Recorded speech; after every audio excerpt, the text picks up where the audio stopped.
You're listening to a podcast by the Center for Action and Contemplation. To learn more, visit cac.org. Welcome to this bonus episode of Another Name for Everything with Richard Rohr. This episode holds the space between Season 1, where we unpack the themes of the book, and Season 2, where we will respond to listener questions from Richard's book, The Universal Christ. We recorded this episode with Richard in the middle of Season 1, but it didn't quite fit the flow then, but thought we'd share it with you all now. In the first half of this conversation, we ask Richard about the formation of the Center for Action and Contemplation, its whereabouts, and what a day in the life of Richard Rohr looks like. In the second half of the conversation, all three of us take turns asking questions and sharing about our lives, practices, and contemplative journeys. As always, this podcast was recorded in a tiny hermitage on the grounds of the Center for Action and Contemplation, a nonprofit founded by Richard Rohr, located in Albuquerque, New Mexico. Because of that, you may hear neighborhood sounds such as sirens, planes, and of course, our next-door neighbor's dog. We are your hosts. I'm Paul Swanson. And I'm Brie Stoner. We're staff members of the Center for Action and Contemplation and students of this contemplative path, trying our best to live the wisdom of this tradition amidst hazy summer days, stepping barefoot on sharp Lego pieces, and the shifting state of our world. We hope that you enjoy this bonus episode and that it tides you over as we put the final touches on Season 2 of Another Name for Everything. Richard, we want to kind of provide some context about what is the Center for Action and Contemplation? Why did you start it? Can you bring us back to, is it 87? 86, I moved here to Albuquerque, but started that first year. What I did was I was just living with Franciscans and helping a bit in the parish, but I'd use my weekdays to try to meet all the people in the New Mexico area, not all, but all I could find out about, who are doing work with socially marginalized groups, the poor, social justice, every little group.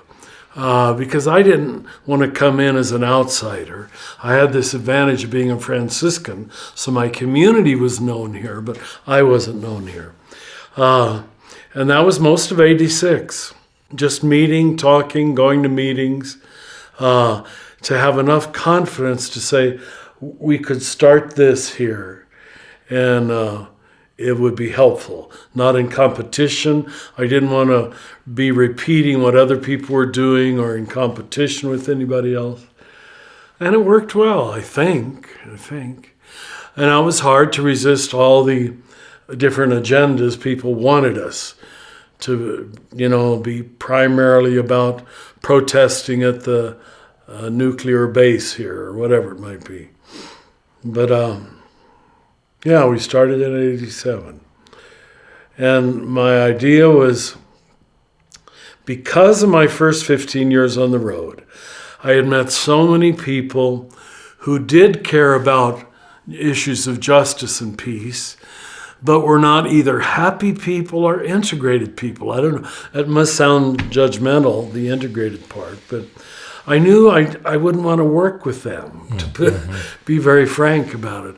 It was just so much agenda, so much passion in one direction. And if you didn't agree with that direction, we really don't have time for you. So my desire was to create a place where people who were committed to these issues that I believe in too, could do it in a more gracious way, a more human way, a more dialogical way, a more contemplative way. And that became the center. But how you do that and what works is what's grown over the years, I think I started the early internships. I would give half of the classes on liberation theology and half on contemplation. I taught much more liberation theology in the early years than I do now. And the reason that happened was just, I realized a lot of other people were writing and doing a lot of justice work. But the contemplative insight, in the way we now understand it, so few were doing it. Thomas Keating being one of the few. And even the contemplative orders of the Catholic Church mostly were not contemplative. They were just nice people who prayed a lot. But they didn't have an alternative consciousness very often, which is why they could be sucked in to being very much uncritical of the church itself and the American culture. And when you're uncritical of American culture, I can tell you what wins: American culture. You're not a Christian after a while, you're an American. And they don't even know that. So I was able to see this wonderful synthesis that the contemplative mind gives you. An ability to do works of justice, but now from a much more genteel place. And I don't mean soft by that, but just more dialogical, more conversational, less aggressive. Yeah. Mm-hmm. I hope that makes sense. Yeah. When I first came out to a CAC conference and then later the Living School, my mom used to say, "Oh, you're going out to the caca place." You know, what place? Caca, because the CAC. Oh, I see. And then she would also say things like, "Did you see any UFOs this time? Oh, Roswell. Are you out there waiting for the second coming?" You know, so I find that as an employee of the CAC, oftentimes when I'm on an airplane or even with my family, I have a difficult time describing what the CAC is. So I'm curious. Say you're on an airplane and you sit down and somebody doesn't know who you are. They strike up a conversation with you. Often happens. And how do you describe, what's your like 1 sentence to 2 sentence pitch of how you would describe the CAC?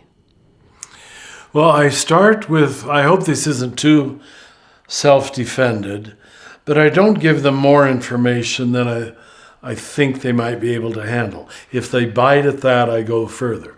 So I'll usually say, "Oh, I'm a teacher." I don't say I'm a priest or a Franciscan.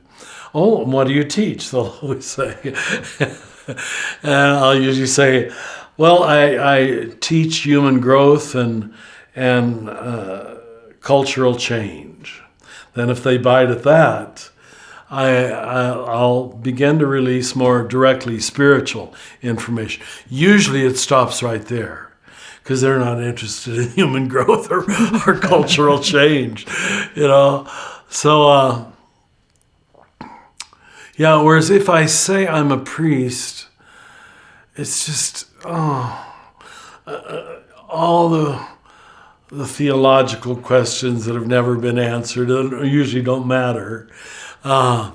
And it never stops. Well, I have an aunt who was Catholic, but she left the church.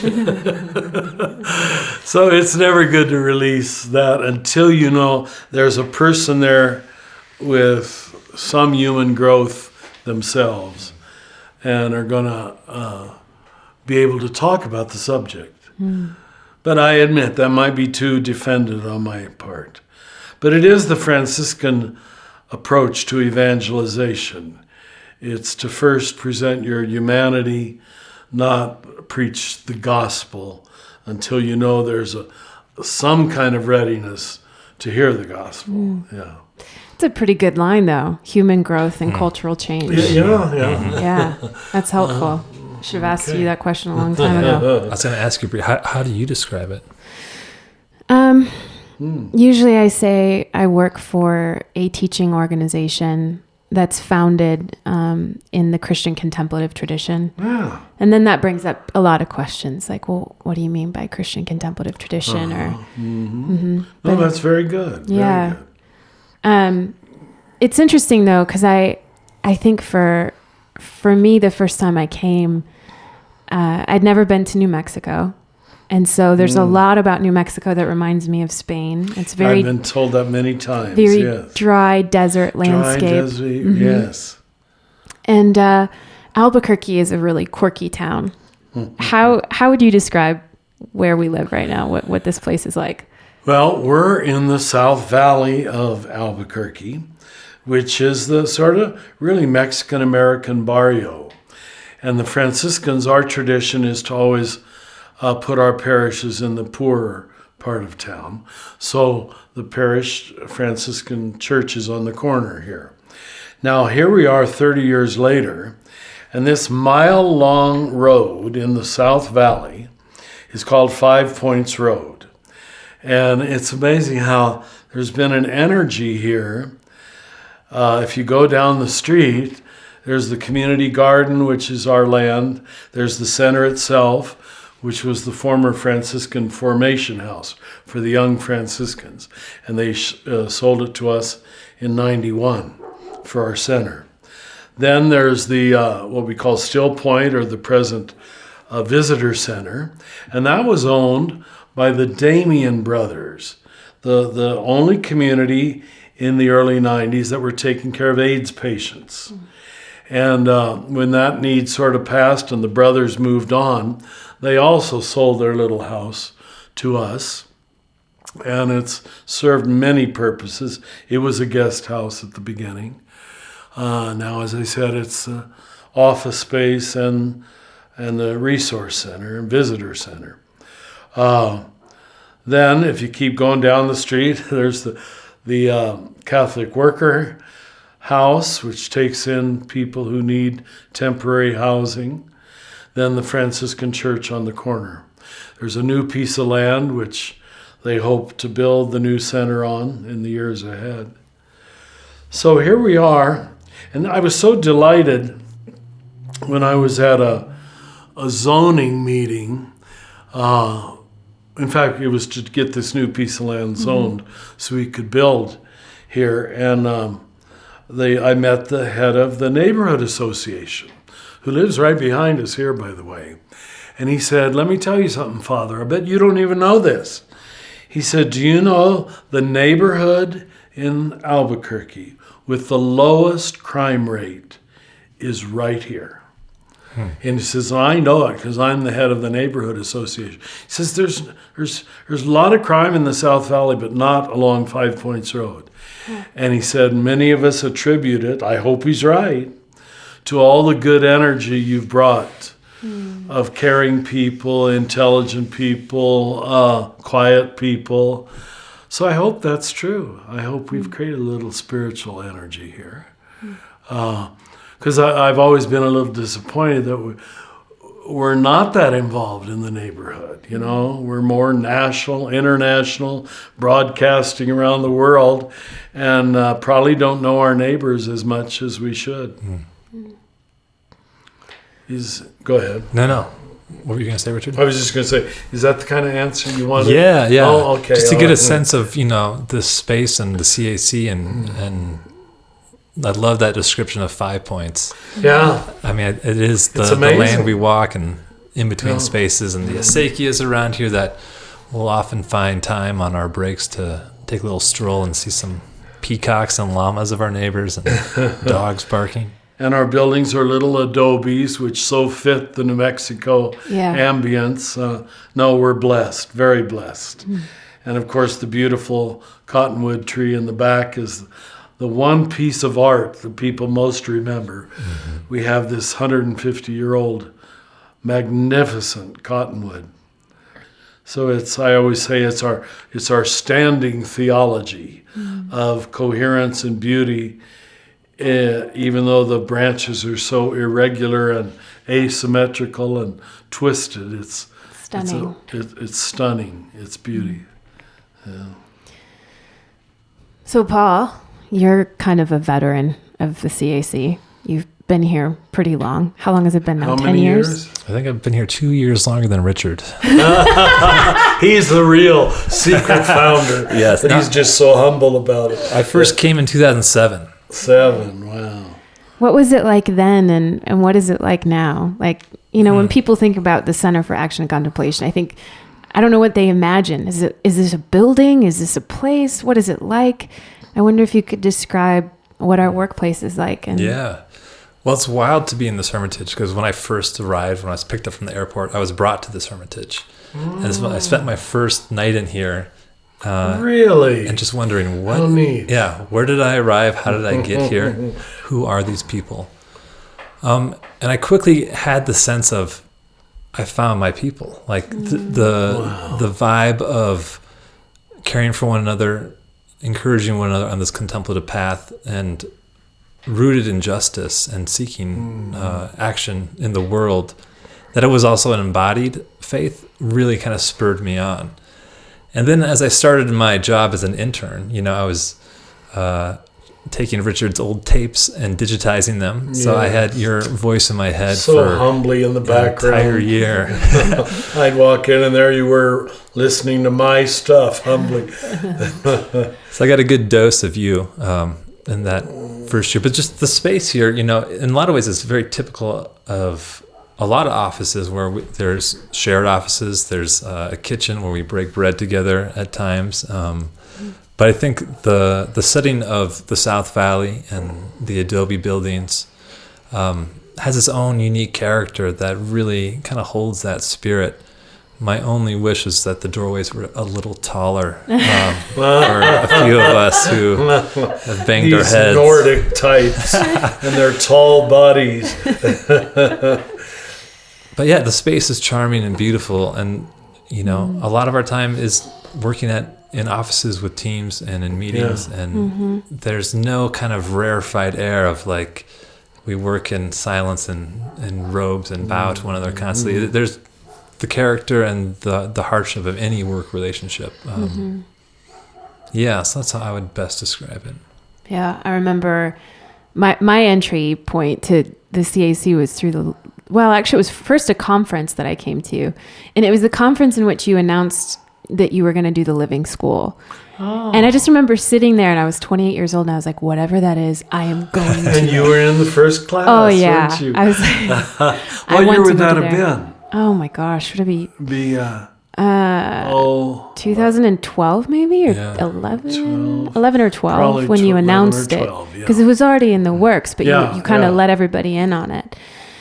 So, so I applied, and I was so excited to get in. And that first class coming, I had that same feeling, Paul, of like, oh my word, these are my people.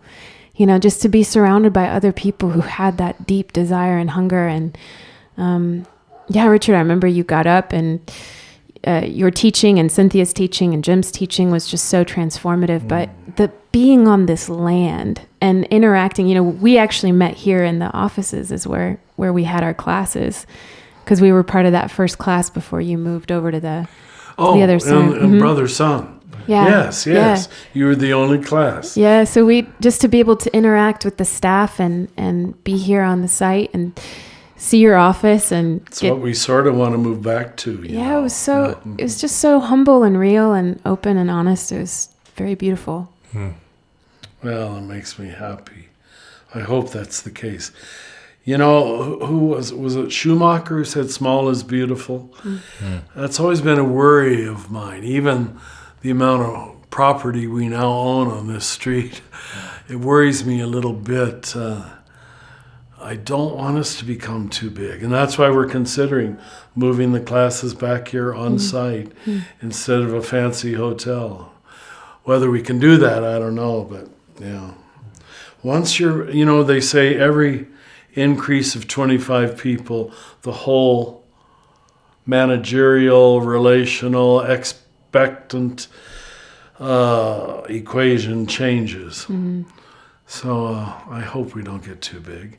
And yet in our arrogance and desire, we want to reach as many people as we can too. So that's the conflict. Well, speaking of humility, Richard, you live basically on a parking lot behind the parish that you teach at.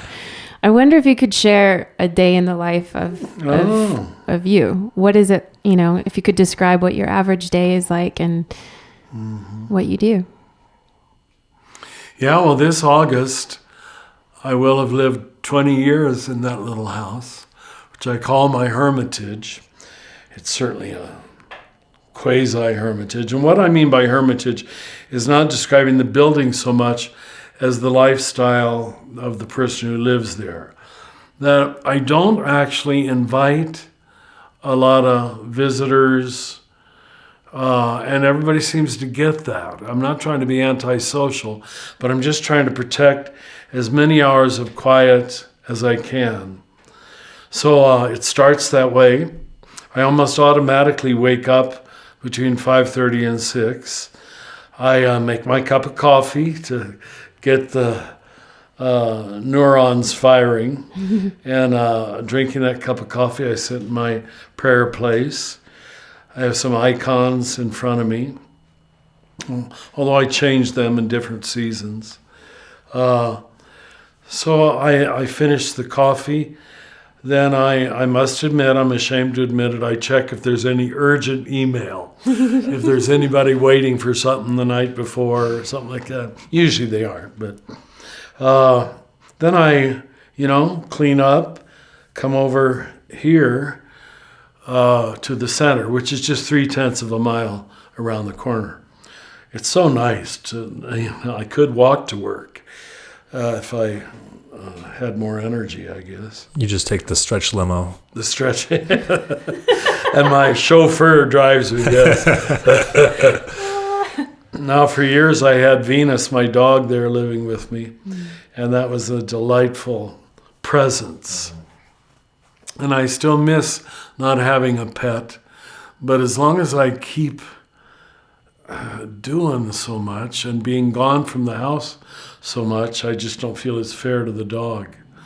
But if my body slows down more, I'd love to get one more if I can. So then I come to the center. Usually I get here between 7 and 7:30. And that's when my mind is the sharpest, the morning. That's when the ideas come. I often just start writing what becomes an article, or these 2 recent monographs that I've done. It just comes. I'm so blessed that God makes it so easy. Then I lead the morning sit at 8:30 at the center. Usually there's an appointment right after, not always.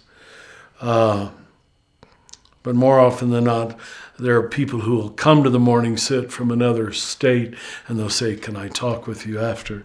Or it's a staff meeting. So then I pick up the Franciscan mail and the CAC mail shortly after 10 and deliver those. And then I work the rest of the afternoon in my little hermitage. So evenings, I'm just invited out to dinner so much. And I've learned to turn down over half of them.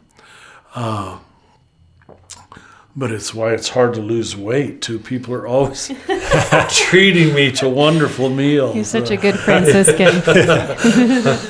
But then my mind doesn't work well for writing in the evening. It's slower. It's not creative.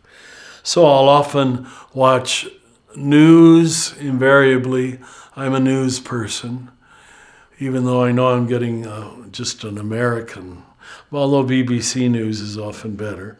And then I tend to watch either documentaries, history, or nature shows if I'm going to watch some television. And I have to say, a lot of them are really good. And there's been some recently on Native Americans. The whole history of the peoples in the Americas is a little romanticized, but still an education that I need.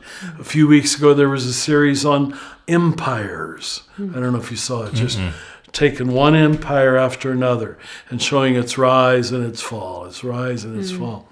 So I find if you choose, and I know you with children can't do it as easily, but I have that freedom.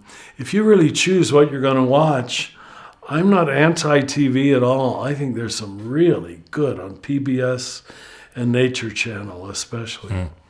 I watched a few things recently on Nazism, which amazingly, the rise of Nazism has a lot of apropos to our present situation. It's scary. So I do watch television so you don't romanticize my hermitage. But otherwise, I don't listen to music much. If I had to choose between sound and silence, I will always choose silence. And I have a little garden, and some people do come from the parish for various needs. It's often, Father, would you bless my rosary? But it gives me a chance to meet them. They're so sweet. Yeah. It's one of my favorite images of you is pulling up to your house and seeing you watering all your plants and your flowers and also the image of you with Venus. You're such a lover of living things. And, yeah. Yeah. Well, the garden thing is I'm still a Kansas farmer. From my background, growing things was just in my parents' blood. They didn't feel right if they weren't planting something, watering something, weeding something. My mother said once, if there aren't weeds to pull, I don't know what I'll do in heaven. Wow. Now that's a German attitude, I'm sure. But yeah. And that's where I did spend my summers, in maybe from about age 9 to age 14, something like that. Me and my older sister would go out and live with our cousins on a huge Kansas wheat farm. Oh, those are just idyllic memories. Talk about order, disorder, reorder. That was order. Everything was, I don't mean in a rigid way. I mean, there was a place for everything. There was a meaning for everything. There was immersion in extended family. This particular family, my Aunt Sally and Uncle Ham, 10 children that lived. So to be out there was just to be surrounded by friends, Oh, what a way to grow up. Wow. Yeah. Didn't I describe recently, I must have been about 11 or something like that, jumping naked in the grain silo? Where did I think you should tell that story again. Well, it was just our little secret, me and my cousins. And I said, the poor people who bought bread from Kansas, they had a huge wheat silo. And we had a way to climb up to the top. And we take our clothes off and just dive into the grain. And it was such a good feeling. Well, we never told anybody about it. Now I've told everybody about it. Yeah. So interesting how landscape shapes us. Like just hearing you describe your childhood and what you grew up with. Yeah. The flat plains of Kansas, which I know are the essence of boring to most people. But I remember my father, who was a very simple man, he said, "Oh, no, I don't want to live around mountains or hills." He was just justifying Kansas, of course. But he said, "I want to see what's coming at me. And I want to see where I'm going. I like Kansas." Yes, Daddy. And he did. He loved Kansas. And I guess we all love where we started. Yeah. Yeah. I can't remember if this is the right name or not. There's this poet in Minnesota, I think it's Jim Harrison, who talked about it's easy to find beauty in mountains and forests, but to find beauty in the plains, it takes a real poet's eye to see it. That's and good. I've always taken a lot of heart in that. Yeah, if you ever find the exact quote, give it to me. Yeah, I will. I'll send it to my siblings, because I know they feel that way too. Out in the West where my whole family was from, it's the area where there was no wood, there was no trees out there. We have stone fence posts, and they're just completely different than anywhere else. But it shows how rare wood was. Mm-hmm. And my grandparents both lived in sod houses made out of the earth. I mean, very similar to the Pueblos. Now, eventually they got a wooden house, but when they first came, that's all they could do is create houses from the dirt. Well, they were poor. Which has always given me a great sympathy for the poor, because I know that's where I came from. Mm-hmm. Yeah. Mm-hmm. Now, how does it sound to the two of you? We have on this creaky table here in the Hermitage, we have a number of questions as a way to kind of surprise, hopefully, and delight one another with sharing some of our own background and history and who we are.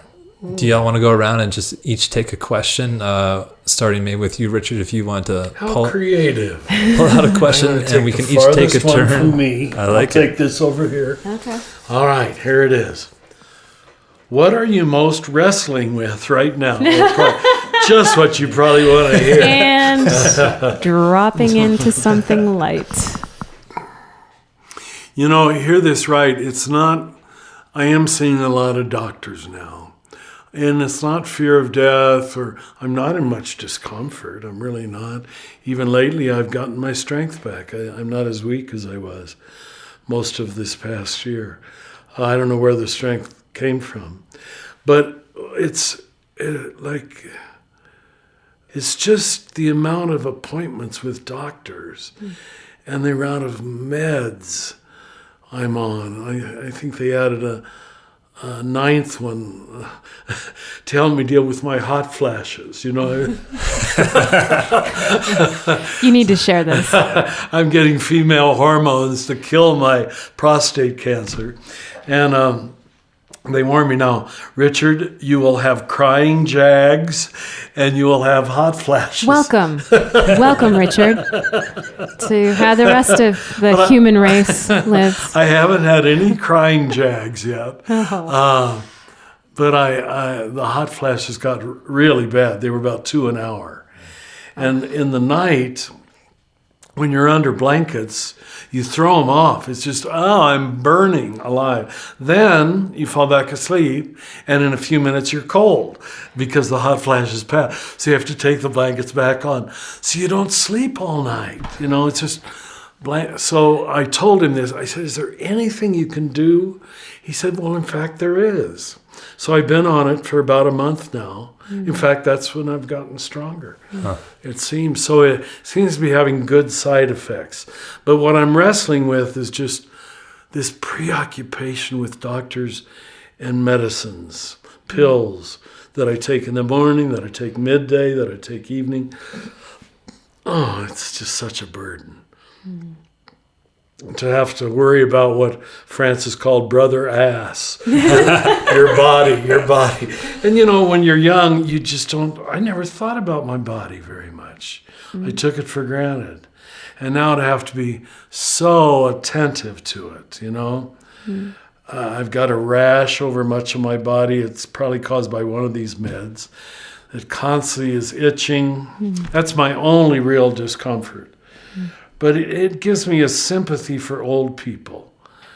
I've seen old people all my life. We all have. But, you know, until you're in that body, you don't realize how hard it is to grow old. It gives me so much more sympathy for old people. So that's what I'm wrestling with the most. Not the pain, just the inconvenience, because I'm used to convenience. That's probably the right word. This is constantly being inconvenienced by my own body. Yeah, so. I should have gone to your doctor when I was, you know, just when after just having a baby, to be like, can you take care of this? Also, is there a pill for the not sleeping? And can I take a pill for this little creature that needs me all the time? Because that would be great. I'm gonna just. Is there something you can do for that? Yeah. So you do have hot flashes during pregnancy. Oh yeah, I mean the hormones are just yeah. And I mean talk about a bodily experience. You're just invaded by an alien basically. So thank you for sharing that though, Richard. Sure. Paul, you want to go next? Paul, take one. Yeah, what am I wrestling with? We all answered the same one. I see. Okay. I think the thing for me is, you know, it's parenthood and being a father, and in a time of unrest and climate change and uncertainty, which I also recognize we're all born into like chaos and uncertainty, but like it can feel so pointed once you become a parent. And so I think about, you want to protect them. That's it. Sure. Yeah. And even thinking about what does it mean to raise a son in a white male body in our current culture.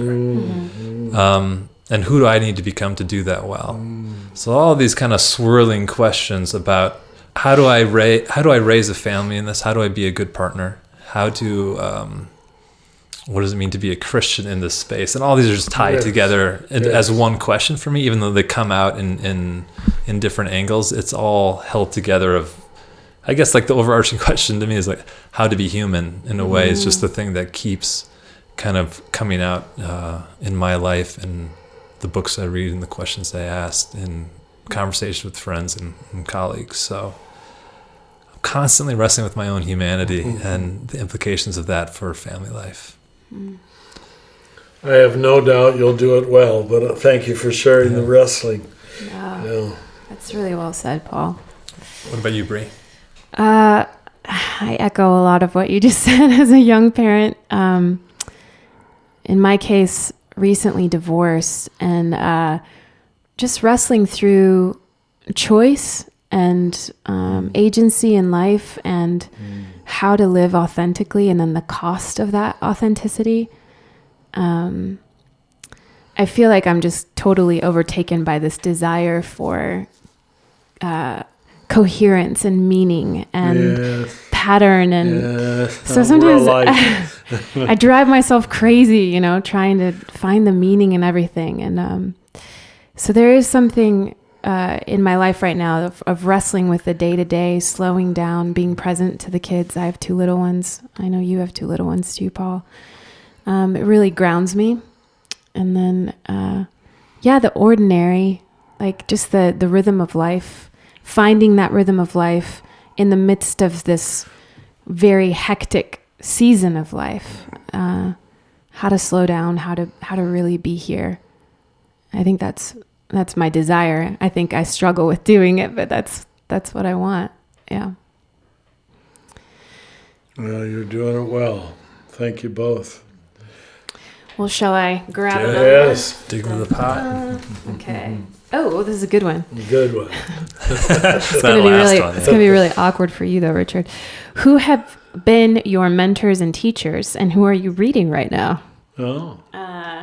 So do I have to start first? I have to answer first. Yeah, I think you have to start. Well, Richard, you're one of them. Mentors and teachers. Yeah, I think when I think about this path of contemplation and action and this discovering this deeper path of Christianity, you were obviously a herald of that path, a prophet in the wilderness. I remember being in my early 20s in LA and having fallen out of belonging to institutional church. And I had just come out of this mega evangelical church in Michigan. And even as progressive and cool as that place was, I was looking for something more. I needed something more, and something beyond the quippy Christianity and the clever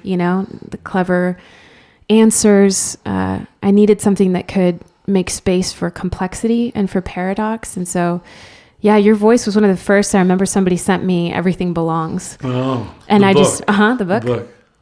And I devoured that. And it was just that's a good one to start with. Yeah, it was so helpful. So it was really my introduction to the mystics. And then from there, discovering Cynthia's work, who's also one of the faculty members at the Living School. So I'd say you and Cynthia have been huge teachers in my life. And beyond that, I'd say poetry is like a kind of a constant companion of teaching. And so many I won't list, but I think just the eyes of the poets that allow me to see my life from a new place with a level of insight and attention and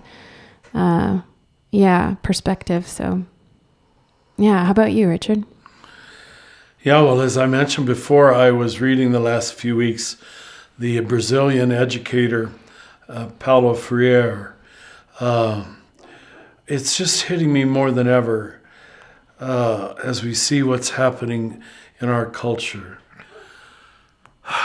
To women, to minorities of every stripe, the reemergence of racism, that it's just imperative that people like myself, white privileged Americans, that I do whatever I can to learn there's another way to look at it. And Barbara Holmes would be the other one that I think you introduced me to, Paul. And now she's joined us here, which I'm thrilled about. So I think that's where my passion is these days. I had plenty of years to study the mystics, but right now it's people who look at it differently than white male Christianity, even though they're not anti-Christianity. So Paulo Freire would be a supreme example of that. I think that sums it up. How about you, Paul? Yeah, it's when I first came to the CAC 11 years ago, I didn't know who Richard Rohr was, and really? I think that was one of the unknown gifts for me. Is that I still remember the first day, someone's like, "There's Richard," and I was like, "Which one's Richard? Who's he?" What's a Richard? Yeah, so what did bring you here? I read those 8 core principles of the CAC, and I was just like, this place has something special.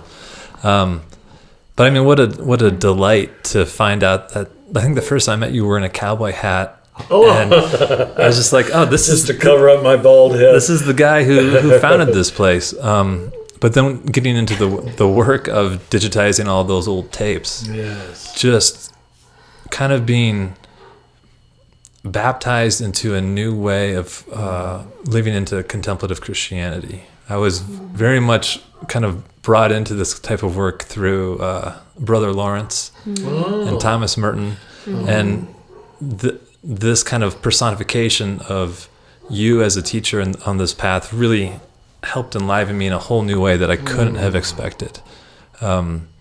Now, you hadn't gone to Creighton yet? I hadn't gone to Creighton yet. Oh, okay. Yeah, so that was later. And so it was all kind of on my own that I was seeking this kind of way, dipping my toes into Zen and the Christian mystics that I could easily get to as a Protestant. And then until kind of my landscape, I could travel it more deeply and farther with deeper understanding and understanding the language of it as well. And then being, having access to teachers by working here, getting to know the work of Cynthia Bourgeot and James Finley and Brian McLaren and like Thomas Keating. And then, who I'm reading now, Barbara Holmes has been one that's kind of been constantly on my bookshelf as I've been getting into her work and trying to, again, it's kind of a new renaissance for me to recognize my own limitations on what I don't know. That's what I'm saying. Which has been beautiful. So, and then there's a whole other slew of books that are just stacking up, so I'm not going to... Was that part of the question? What are we reading now? That was the last bit, wasn't it? Who are you reading now? I didn't even catch it. Who are you reading now, Richard? I said You said Paula? Oh, okay. I think through Barbara Holmes, Howard Thurman. So I've been reading some of his work. I'm also checking out Beverly Lanzetta, and she has a book called The Monk Within. I got it. I haven't read it. Yeah. So, thank you both. Yeah. Yes. All growing edges. All right, let's see.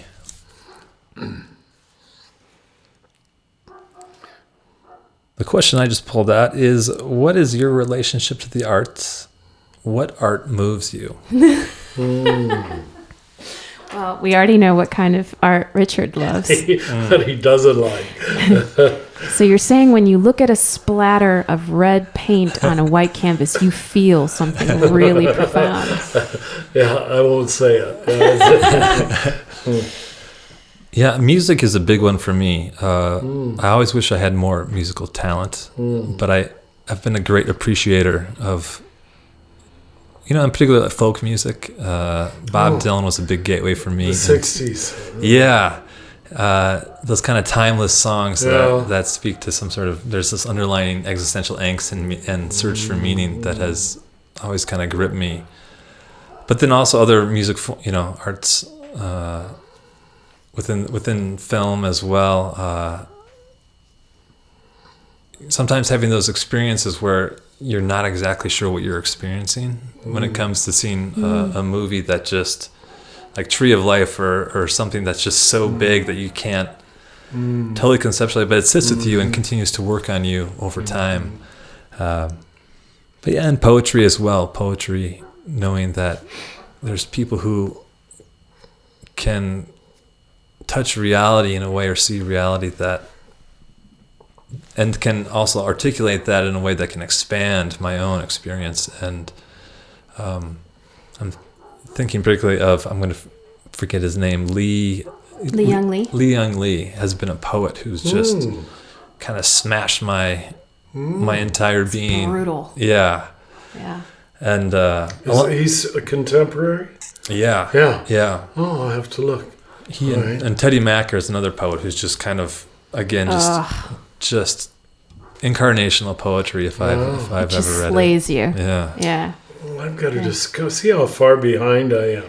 Yeah, okay. It's not like you're not doing anything, Richard, you know. But yeah, that's me. That's the art that's getting under my skin right now. How about the two of you? Anyone want to bid? You go, Richard. Okay. You know, I have to say my really favorite art form is the three-dimensional sculpture. I remember when I first moved out here, Gordon Hauser, the Navajo sculptor, was still rising in fame, and there was a whole gallery in Santa Fe. I'd take people up there just to see what he did with shapes. He's dead now. You see less of his art. And then there's a big outdoor sculpture foundry outside of Santa Fe. But I've always loved sculpture. Almost want to touch it. It's so beautiful. Then after that, I think the painting, again, visual arts, but I always feel ashamed that music isn't that big a deal for me. I don't know why. When I hear it and it's lovely, I fully enjoy it. But like I say, I would sooner have silence more than music. And maybe it's because Gregorian chant, as beautiful as that was forced on us every morning for 13 years, and we were really good at it. Good at it. People would fill the church just to hear us singing. But that's it. Music became something that was forced or had to do to please God or whatever. So I'm not telling you what I like. I'm telling you, as a typical one does, what they don't like. What they don't like. Yeah. And of course, poetry. I mean, you've seen behind the receptionist desk at the other building, all the books of poetry either I've collected over the years or were sent to me. I can't say I read all of them. But you get a good poet who can say it in 2 lines, and it's just, it's reality, because I love words, I guess. So poetry would be, I don't read novels. I bet I could count on my 2 hands the novels I've read my whole life. I've always preferred nonfiction, philosophy, psychology, theology, things like that. That's enough. That's funny. It makes me think, like Harry Potter right now. I should have listed that as another book I'm reading with my kids right now. So novels are such a big part of my landscape, especially with little ones. Sure. Reading together. When I think back on my relationship to the arts, I think about being a kid and a missionary kid in Spain, and my dad used to lead the music. And so I would wake up to the sound of him playing the guitar and singing. And so I think through my dad was introduced to the arts and music, and wound up playing the guitar myself and did the singer-songwriter thing for a while. And I think my first song that I wrote was when I was like 14 years old or something. And it was like, I wish I didn't have to go away. I wish that I could stay. I mean, it was like really deep, you know. But I think just the act of creating itself, it was a real exposure to what I hear you describe in contemplation. It's like a self-emptying. Without even calling it that. Yeah, yes. A radical presence, Yes. a pouring out of yourself into something. And my parents also really were big fans of the Impressionists. And so, Really? so they made a really big deal of the arts, which was so crazy for a couple of Baptist missionaries, right? Yes. But we used to drive all over Europe just to go to different exhibits, and they took us to Cézanne's art studio. And I don't know how they afforded this, but they've somehow managed to piece enough together to pay for art lessons for my brother and I to go to visit this art master in Madrid. And he would mix his own paints.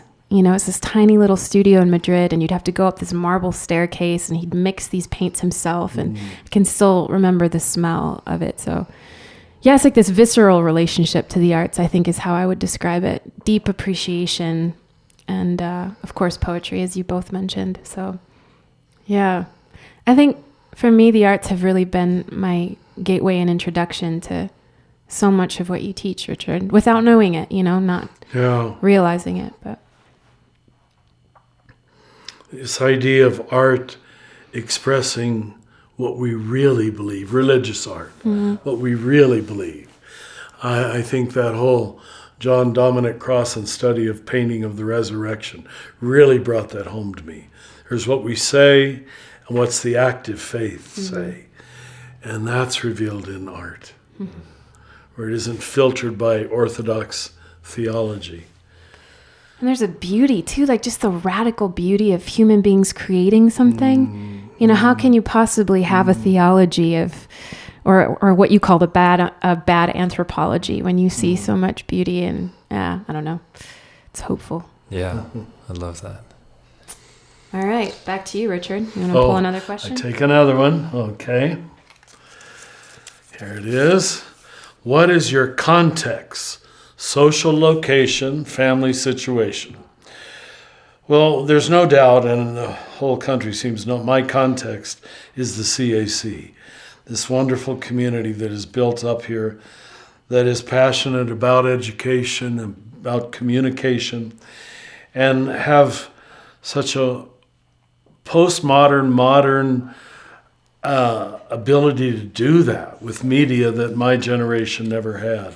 So that is the context in which I live. I get to say these things, and then they tend to be multiplied 10 times over. And other colleagues of mine, they've told me more than once, I have to operate as a lone man show or lone woman show, you know, and I really don't. How blessed am I? Social location, I think by reason of being ordained, there's no doubt I enjoy a certain status. You know, that's the way you're introduced. I try not to dress like a priest, so it won't dominate. But it's yourself, or your image goes ahead of you, and it gives you access that most people do not have. You know. Yeah. Family situation. I still have all my siblings. We remain in regular email and phone context, but they're all in Kansas, so I don't have any family here on site, which is probably another reason why the Franciscans and CAC, in effect, become my operative family. Yeah. How about you, Paul? My context, yes, I am live here in Albuquerque, so I'm a transplant from Minnesota, so I can't escape my Midwestern heart and way of speaking and apparently dressing.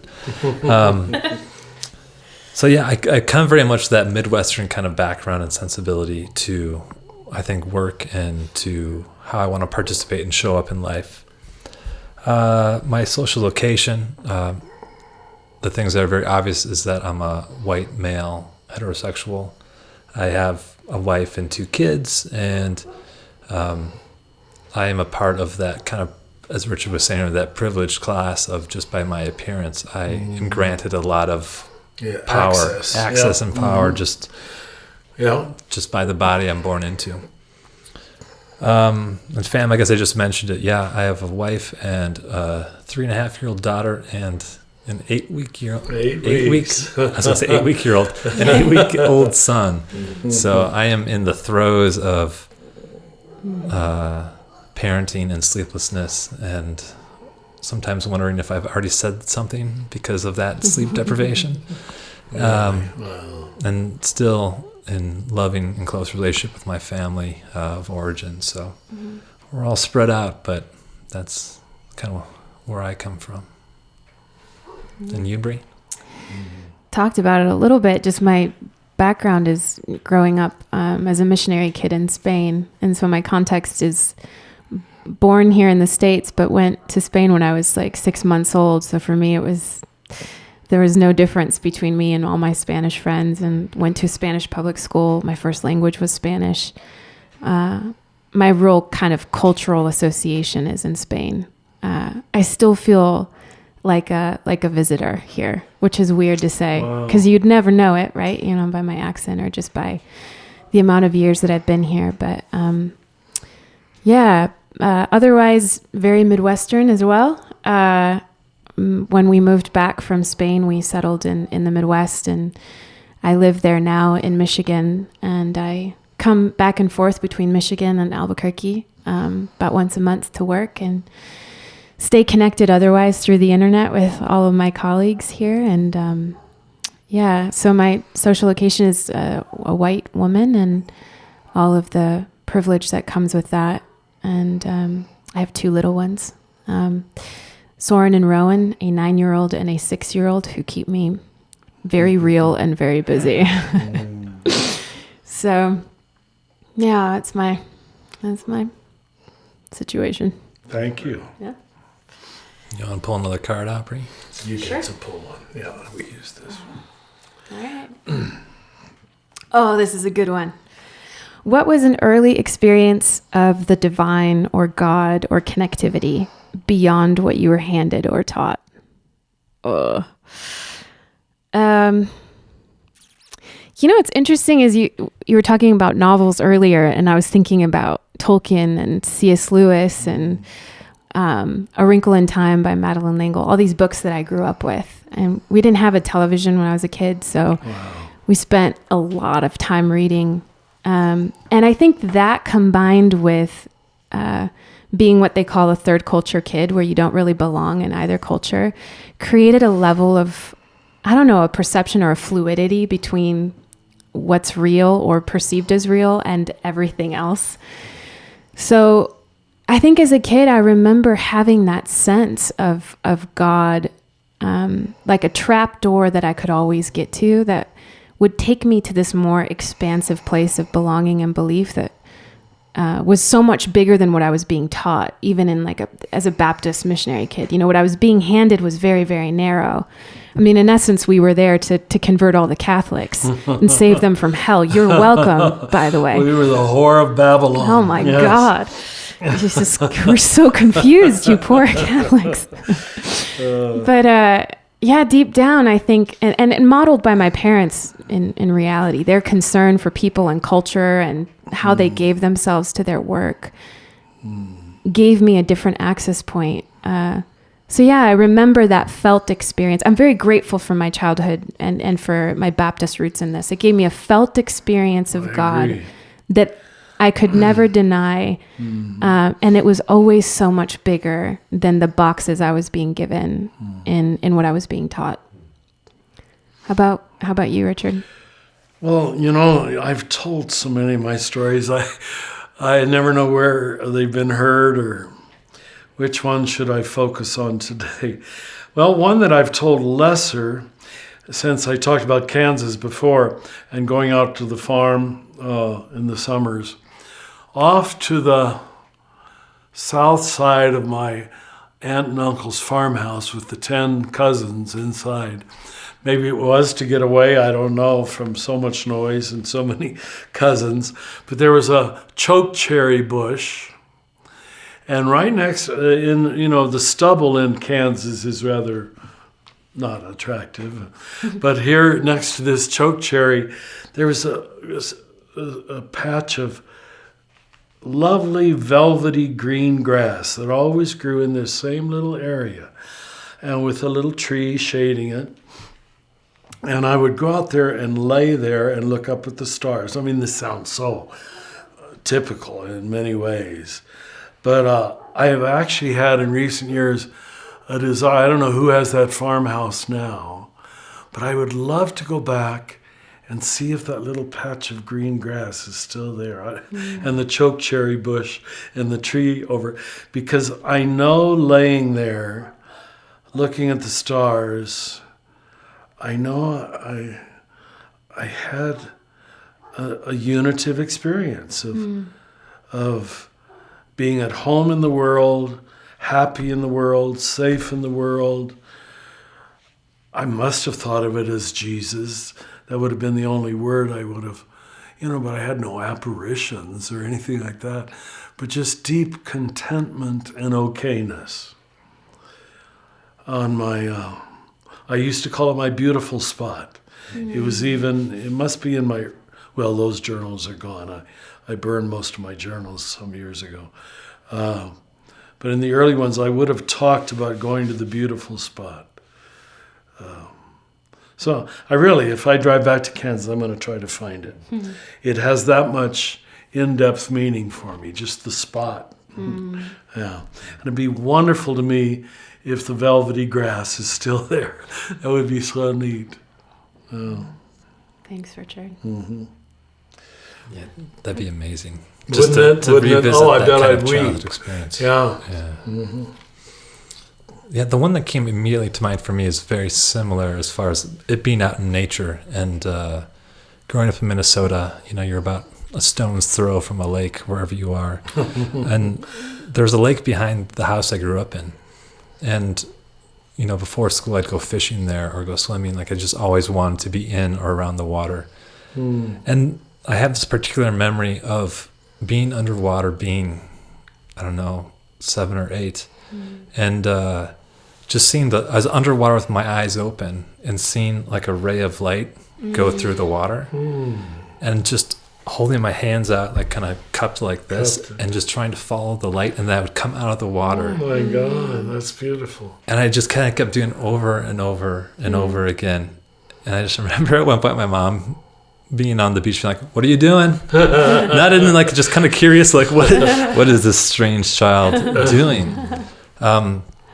But there was something about that experience of the light passing through water and being connected to me that I couldn't put into words. And I grew up in the evangelical world, and it was just nature experiences weren't always a part of that. Beyond going to say like a summer camp, so I didn't know what to do with this. But I was just so drawn to that experience. And then in my little brain, I kept trying to recreate whatever occurred. I could never get back to that kind of felt sensation of that light in the water.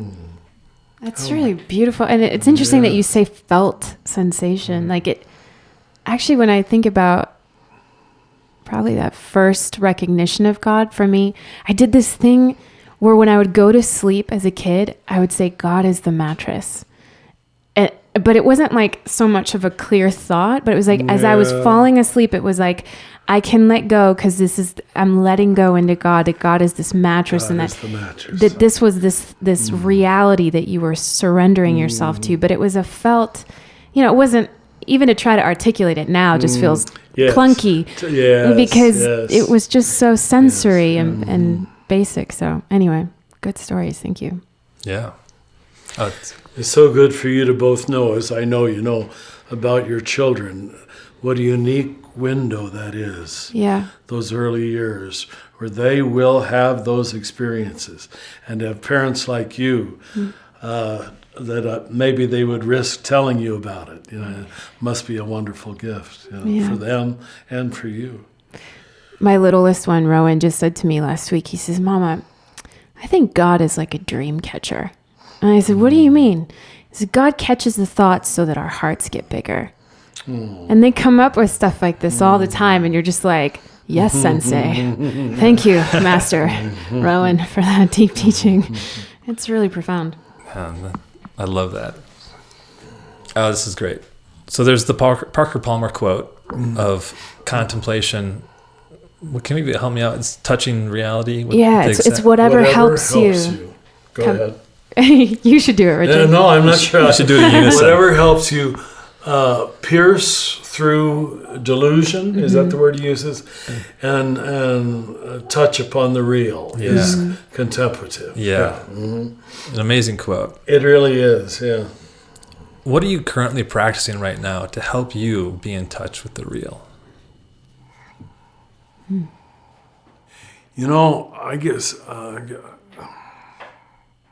I find myself, I hope this isn't shocking, being less and less religious. Yes!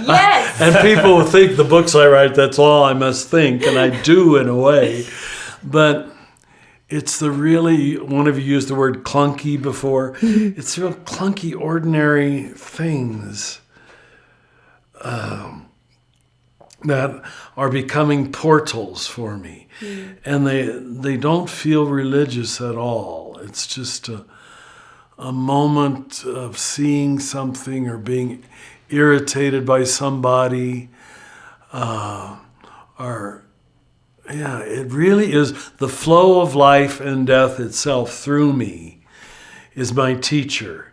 And it has little to do with church services or Bible quotes, even though then I will go find a Bible quote to affirm it so I can write it or preach it, which is a liability. But it really is the flow of life and death, which is a constant portal to the transcendent, to the holy, to the good. Yeah, that's my answer. There's my daughter wakes me up every morning, and what time? Who knows? Yeah. It's sometimes it's the middle of the night, and then I got to bring her back to bed. But usually when she is up in the morning and she's kind of fully ready, she just wants to be held, and she calls it like, just give me more squeezy time. Squeezy time. That's so good. That is so good. So does she crawl in bed with you and your wife? Or? Well, usually I crawl. She's kind of got me wrapped around her finger. Where I'm go in over to her bed. Yeah. And there's something about just that desire of like, we all just want to be held. We all want to be held in love. So beautiful. And that's when I just kind of hold that reality. Like I'm holding her as that reality. I know she's going to die someday. I know she's going to be hurt. I know she's going to love. But like, it's all in that moment of that arms and her just giggling and me trying not to how you're cry. going to miss that when she grows up, and you won't be able to do that as easily. Wow. So that feels like my realest moment that occurs at the start of each day. Almost every day. And when it doesn't, I'm just kind of like... Now, you stay over there for half an hour, or how long? It all kind of depends on the day, and like if she slept in or if we're running a little bit late. But yeah, it's a great way to remember what the foundation of this whole world is. Yeah. What matters. Beautiful. That's so good. Squeezy time. Squeezy. It's a new contemplative practice. Seriously, though, I need some squeezy time. I think when we were talking earlier about childhood experiences, sensation, I think sensation helps me be in touch with the real so much more than even more like than the practice is a contemplative practice does. It's just, can I be in touch with my body experiencing life right now? I tend to just ignore it. You know what I mean? Like I go through life in a very mental way, I think. So sensation and I was having a conversation with a fellow staff member about the art of enjoyment. How to really be present to the enjoyment. And then also to the anguish, the flip side of it. So thinking about my kids too, the physicality of where we're at and their ages and just how bodily they are. So I'd say my kids put me in touch with sensation on a very daily basis. And then when they're with their dad, on the flip side, it puts me in touch with the anguish of absence of that. So I think it's both. And if I was going to be really honest, which I think I'm going to be, is just that I'm trying to learn how to be more okay with not being okay, to kind of be acclimated to the anguish of things just as much as the enjoyment and the pleasure of it. You know, I miss them horribly when they're not with me. It's like a phantom limb. I'm sure. You just a horrible ache, and yet I think it is also an opportunity to kind of live into what you're talking about, Paul. Like, they're not ours. We can't control it. They've never been ours. So, yeah, I think both the joy and the anguish are part of my practice right now.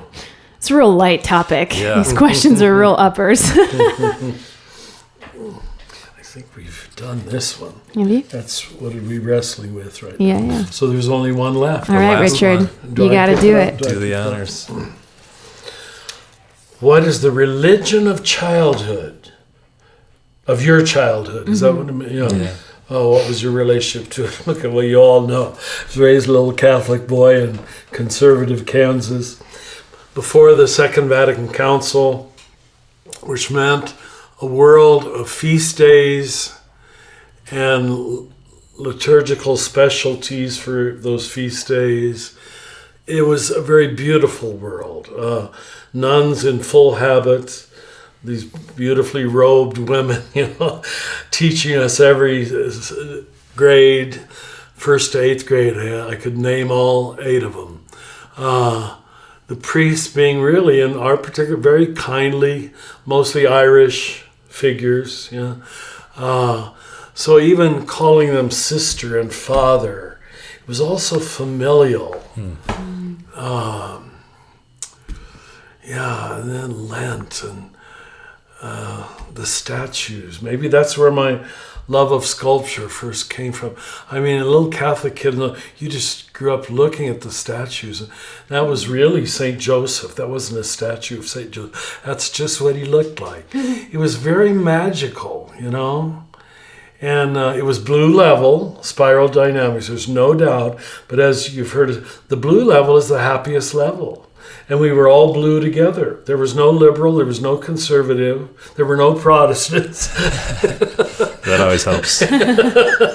We lived in a closed Catholic ghetto that was, as long as it remained closed and everybody was Catholic, was just lovely, really lovely.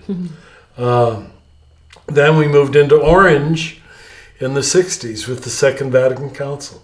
We've never enjoyed that primal happiness of Mother Mary and Father Joseph, and it was mythic. It was very mythic, yeah.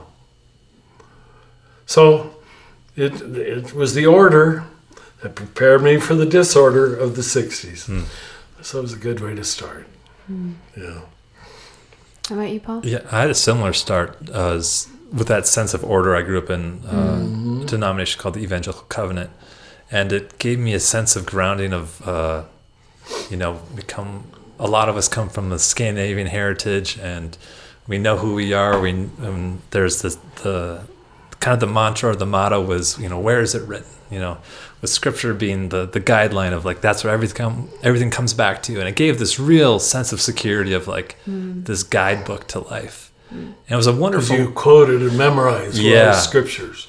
We would do sword drills. I don't know. Oh yeah. Do you know what that is, Richard? Oh, absolutely. No, I don't even know what it is. What is it? Brie and I should do it. Yeah. Yep. Hold our Bibles up, Yep. and you would name a verse, and the first person to find it would read it aloud. So you'd have to know all the references, and then that's why you know your scriptures so well. Wow. So we gamificate. We were ahead of the whole gamification Yeah, that's right. movement. Gamification of religion. That's right. Basically, yeah. Wow. But I'm so grateful for growing up in that space and context. I got a real sense of self and community. I knew I was loved by the folks in my church. And then as I continued to grow and ask questions, it just broadened me in a way that I started to seek wisdom and counsel outside of the tradition I grew up in. And so I still have a deep love for it. It was just no longer my home in the way it had been. Identical to what I was trying to say. Identical, yeah. And you, Brie? Well, similar in terms of order, but with some unintentional disorder mixed in. I was given this box context of being a Baptist missionary in Spain, serving God by converting Catholics. Which is just, I mean, like, what a contradiction right there, Really. But the funny thing is I think my parents were so countercultural at the time, and in terms of what the Baptists were doing, they were really dedicated to being involved in the city. And so they opened up youth centers, and they were working with the Spanish government to create anti-drug programs. And my mom took care of AIDS patients. And so I grew up around their radical example mixed with the very rigid kind of theology that I was being handed. And so I think it created this weird sense of incompatibility, or there's got to be something more than this, like there has to be more than believing that somehow this beautiful culture that I loved, that I considered myself part of, was wrong for being Catholic, and that somehow we were right for being Baptists. Yeah, but I'm also grateful. I'm grateful for the sword drills and for the experience of that, like that rock solid certainty that I had as a kid. And because the child, and don't deny your children that. Yeah. They need to be in awe about this is right. Yeah. This is good. And yet I remember as a kid feeling like this can't be it. I remember watching a procession of Mary, speaking of statues. And there's like this orchestra's playing, like, I mean, it sounded like The Godfather, like, it's like these horns, and they're all out of tune, and all the women are covered in their veils and the mantillas, Oh my God, it was like the most beautiful thing ever. And I would sit in the window and I would just watch it. And so my heart responded to it. And then I remember there was one time my mom came up behind me and she says, "Oh, it's so sad. They're so confused." Confused Catholic. And, but my heart feeling like there's got to be something good big there too. Yeah. So I guess in closing, Richard, speaking to that desire, that hunger for something big and big enough to hold everything that you've so often written about and taught about. When you set off to write this book, did you have that sense that this is the piece that could hold all these different things together? Yes. That's exactly. I knew it was, I felt it was my last book that had to summarize everything that could hold all the previous wisdom together, in effect, which seems such an arrogant hope. But I wrote the book with great confidence, and yet, as I told you, I think last time, it took 1.5 years because we went through so many back and forths with the editor. They loved it already, but no, Richard, this chapter should be here, and you're not introducing this idea well enough. You need an example for this. So if the book is at all good, it's in great part because I worked with editors like never before. And they never tried to change my ideas, God bless them. It was always just, they were as invested in it as I was. And we got to get this point across. Do it this way. And they were invariably right. So I wrote it with confidence, but with irritation too. I got to go through this again. I must have gone through that book 20 times, yeah. So I do hope and pray, because we need to change the game. I don't use this in an arrogant way. I hope it can be a game changer for many people. To reframe this gospel that appears to be falling apart. And I hope I am able to make the case that if this is true, why would anybody react against it? There's nothing to hate here. There's nothing to fear here. There's nothing to compete with. This is good stuff, not because it's my stuff, but because it's the good news. It's the gospel. And we've just got the freedom and the access to history that none of our ancestors had. That I can quote 1st century, 3rd century, 10th century, 11th century, and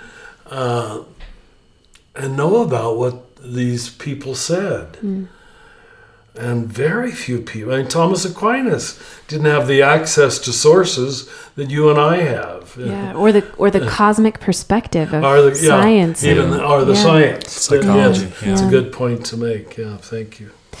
So, Richard, now that the title of the book has been finalized, I wonder if you could share what the original title was, because it's now the name of our podcast. I hope I picked the right one. Another name for everything. Yes. Another name for everything. Every and thing separated. And I believe that all thingness, physicality, materiality is an apparition of the divine. And our shortcut word for that, I'm not saying it's the only word, but our shortcut word for that no one else has really claimed in such a way, is Christ, which simply means the anointing of reality with deeper meaning. So, it's not a religion to join anymore. In fact, some people join the religion, it seems, never finding the new pair of eyes. So, they finally talked me out of that title. And I think the one we have is probably better, because that might sound a little esoteric to someone, or claiming too much. Might seem a little arrogant. So now, I think, is it a name of a chapter now in the book? Another name for everything? I don't think it is. Yeah, it? no, maybe at the beginning, like just part 1 or something. Yeah, that's it. Part 1, another name for everything. Yeah, that's right. But we're happy to claim it for this conversation series as we talk about the themes of the book, because I think it's and to hear that you've already gone over the book 20 times with your editors. We're grateful that you're going over it with us here too. Yeah, no kidding. Yeah, and as students of the path, we're so grateful for the time you're taking to just my goodness, unpack the book with us. What else would I do? Thank you for caring that much. Thank you both. And we're going to have more conversation. Thank you, Richard. All right, let's plan on it. The beautiful music you're listening to is provided by Bird Talker. Another Name for Everything with Richard Rohr is produced by the Center for Action and Contemplation, thanks to the generosity of our donors. If you're enjoying this podcast, consider rating it or sharing it with a friend to help create a bigger and more inclusive community. To learn more about Father Richard and to receive his free daily meditations in your electronic mailbox, visit cac.org. If you want to learn about these ideas in more depth, check out the Universal Christ Resource Collection at universalchrist.org. From the high desert of New Mexico, we wish you peace and every good.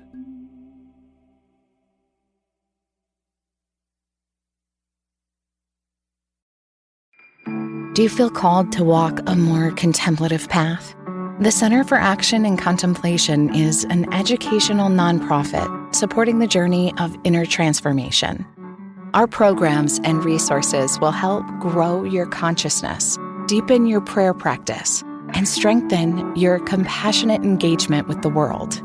Learn more about our resources, such as publications, podcasts, email series, and events at www.cac.org.